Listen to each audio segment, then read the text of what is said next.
boys and girls, children of all ages.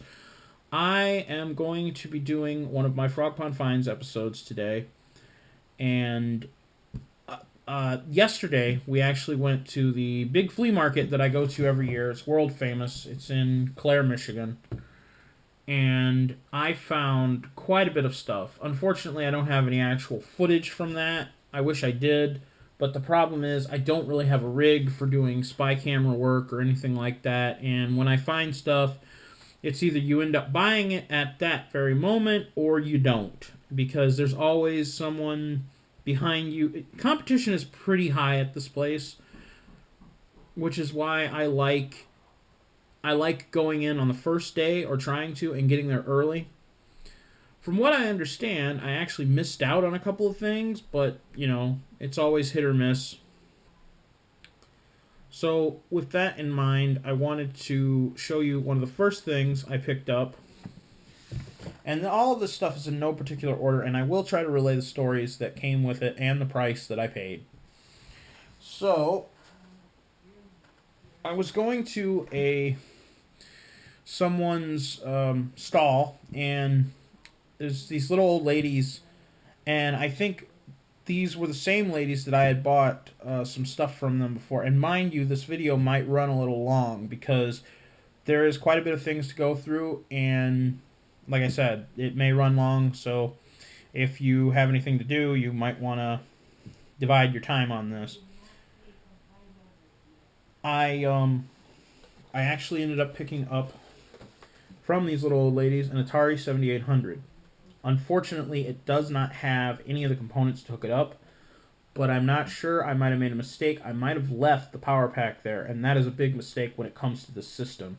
Even though this system is actually kind of valuable, the power pack probably is worth more because it's got such a weird prong to hook it up. It's gotten so bad or so far that people actually mod this thing to use different power sources.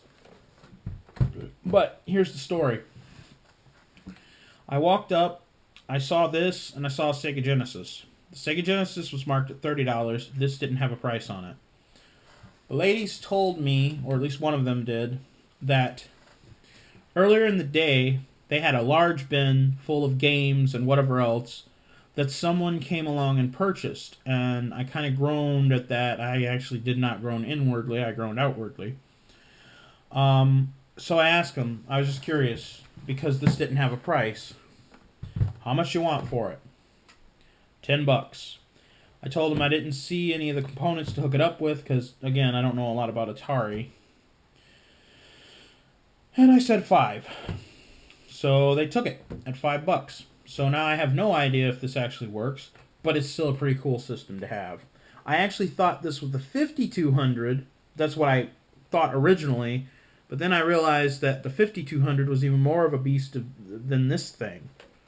Well, okay, that was at that stall, and like I said, I paid $5, so that was a good price. I continued wandering the flea market, and eventually, I was with a friend, and he pointed out on the ground that there was a box of games at another stall. So I looked at that, and inside was, a whole bunch of games. And I picked up one game, and I showed it to the guy, and I asked him, how much do you want for it? Now, at first, I mistook what the price was that he said, and I almost immediately put the game down. But then I kind of did a double take, and I said, wait, you want $12.50 for the entire box or $2 a game? Yeah, that's what I said. So I looked through the box. I was originally going to just buy like 4 games for $8, but I was like, he wanted $12.50. This is going to be $8. Why don't I just offer $10 and see if I can just get the whole box? So I did. I ended up getting a whole box of games, and it was all Super Nintendo and NES games. Now, don't get uppity, don't get upset, because these games are by no means top shelf titles. But I was still pleased with it because if I wanted to, I could trade it into East Starland and make quite a bit more than I paid, and that would be towards my new Pokemon game or whatever it is. but I haven't quite decided what I'm going to do with these yet. But now I'm going to show you what I got. And mind you, I counted them the other day. I believe there is 19 games total. And like I said, I paid $10 for the entire box.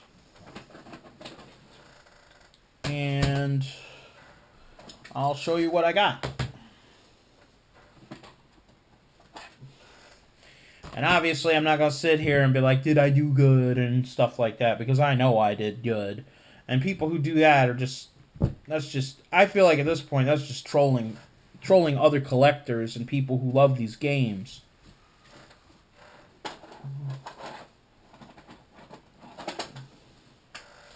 I would say at this point that paying that kind of price, Pat the Nest Punk would say that those are like 1999 prices, 1988, or not 1998 prices.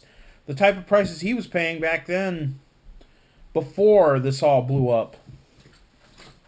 And unfortunately, I wasn't really collecting heavily. I mean, I already had a decent-sized collection at that point, so I wasn't really actively seeking them.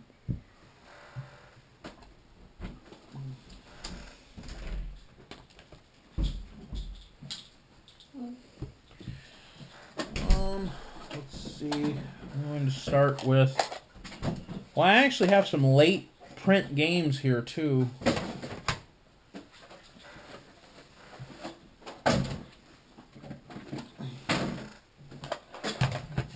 Yes, I am still pulling games out of my backpack.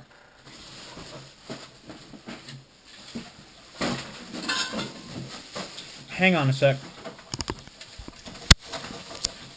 Now, getting back to what I was trying to tell you guys the other day. I could have kept it like this and just spliced it in and been like, nothing happened. But I wasn't going to do that to you guys because I know you're smarter than that.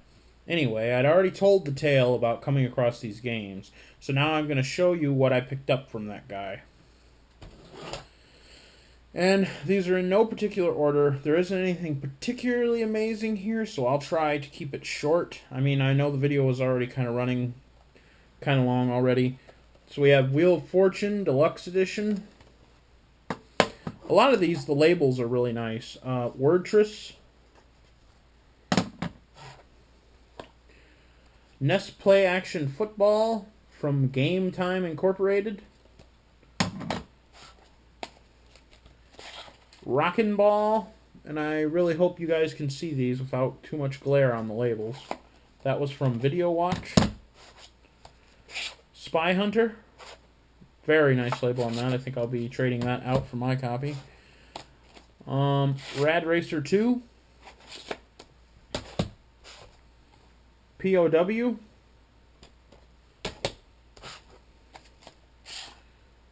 The Simpsons, Bart vs. the World. I'm pretty sure that's an uncommon game, but it's not worth much. Jeopardy 25th Anniversary Edition. Side Pocket for the NES. Rollerball for the NES. I think I actually remember playing this as a kid with some friends. Championship Pool. And you can't have any video game lot without your classic Super Black Bass. Side Pocket for the Super NES. Apparently the previous owner was a big pool guy. Brunswick Tournament of Champions. That would be bowling. F-Zero. This is the Player's Choice version, which apparently everybody at Retropalooza and whatever else has a copy of that's sealed. Let's see, I'll save those for last. Like I said, no particular order, but those ones are kind of good. Lunar Pool. Got some crud right here on the cart. Gotta clean it. Pinball Quest. And by the way, all of these labels they're just beautiful. There aren't really... The Bart vs. the World had a little bit of an issue, but... Turbo Racing which apparently has a battery in it.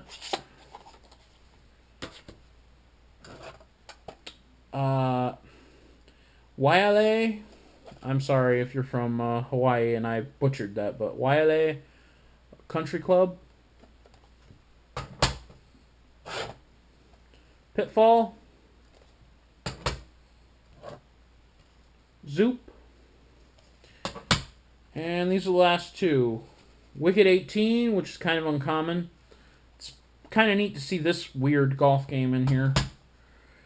And the last one is Young Merlin, which I guess is some sort of RPG. I remember the television show, I think, but yeah, there's that.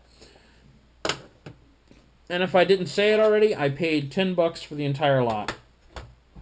So, I mean, you can't really beat that in this day and age with how expensive retro games are. Okay. Again, all this stuff came from the flea market.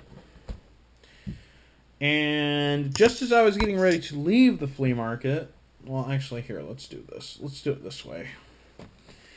As I was getting ready to leave the flea market, I found some more games, but first, before I show you those, I will show you this. I picked this up also at the flea market while I was wandering around. The guy wanted $1.75 for it.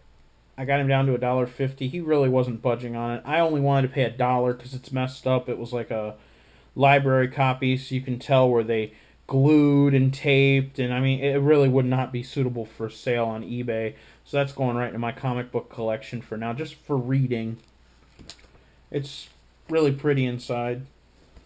I just wish this was some of the older Archie Sonic comics, because Sonic Universe is not one that I collected. Okay, and I believe these are the last games that I got, and I will put them right here like this, that I got from a seller just as I was about to leave the flea market. I went over to them and I asked them, you know, how much are your DVDs? And I noticed they had a box of games, and it was across the board. It was all the same price, and it was you buy one for $3 or you get two for $5. So that was reasonable. That was a really good deal. And as I'm looking through this box, I kind of started freaking out because I couldn't believe what I was seeing. I was like, oh my god, GameCube games. And usually these things are one of the first things to go, considering how much GameCube games have gone up so much of recent. But I don't collect for it, so this stuff's going to be gotten rid of and rolled over into like 3DS games, Nintendo games, Super NES games, because that's primarily what I collect for. I also collect for the Genesis. We have... Oh, and before I carry on with this, I paid them, and one of the ladies that I paid actually ended up giving me $4 or $5 back in change. And I was like, because my total came up to $10 for all these games you're about to see. And I was like, wait, this doesn't make any sense. I paid with a 10, and it was 2 for $5. So, I mean, I'm sure you can come to the conclusion that I bought 4 games. And it just didn't make sense. And, you know, they thanked me for being honest. You know, I wasn't going to do something like that to someone. That would just be wrong. Anyway, these are the games that I picked up. I got Metroid Prime. And at first, when I was looking through the games, there was a bunch of games that were not in their right cases. So that caused a groan from me. Oh, and I probably should have asked about it. I ended up leaving behind Mario Kart Double Dash because it was just the case. It didn't have anything in it, so I probably should have tried to get that for $1. That's too late now, though. Game is in there. Game is complete. All these are in particularly good shape. Okay, so there's Metroid Prime. Soul Calibur 2 for the GameCube. That was... I was excited about that. I was excited about Metroid. This was not part of this deal, and I forgot to mention it, but I'll mention it now since I'm already in the process of closing out here. I bought this from a booth. The lady told me, I think it was $2 for this, and I couldn't pass on that. It was a good deal. Disc was in really nice shape, so there's that. Now, here's when I started getting really excited. I found this in this box, and that's Legend of Zelda Wind Waker, and it is complete. Disc is in there. Okay, so I set that aside, and this was one of the first things that I saw in the box. That was when I got really excited, though, was this. I got the Legend of Zelda Collector's Edition promotional disc. This contains Legend of Zelda, Zelda 2, Legend of Zelda Ocarina of Time, and Legend of Zelda Majora's Mask. Ocarina of Time, Majora's Mask, I did not grow up with, so I don't have a particular interest in those. But those first two, obviously, yeah. But yeah, I was really excited. Flea market went great, and like I said, all those were $10. And I look forward to it in the fall. It seems like everybody that we went with had fun. So, I mean, it was a win-win. And I should be going out on Saturday to do some yard selling. I'm going to try to get some footage of that. And when I'm all said and done with that, I'll show you guys what I end up with. Thanks for watching, and I hope to see you again soon.